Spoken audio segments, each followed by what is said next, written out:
আইপিএলে যে তার পারফরমেন্স শুধু সময়ের অপেক্ষা সেটা আরও একবার প্রমাণ করে দিল ছেলেটি, যে মাঠে ফিরে এসে এক ম্যাচজয়ী ইনিংস নতুন দলকে উপহার দিল।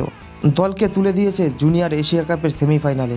কয়েক মাস আগেও বৈভবের অবস্থা ছিল ভিন্ন। চোটের কারণে সে খেলা থেকে দূরে ছিল।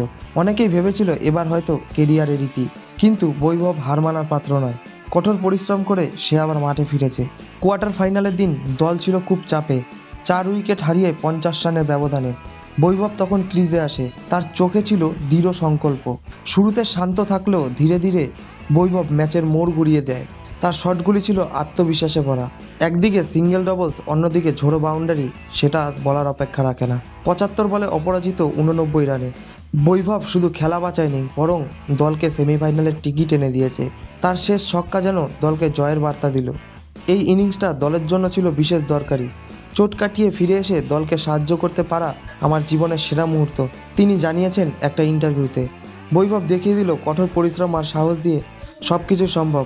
সেমিফাইনালে তার পারফরমেন্সের পুনরাবৃত্তি হবে এটাই আশা করা যায়।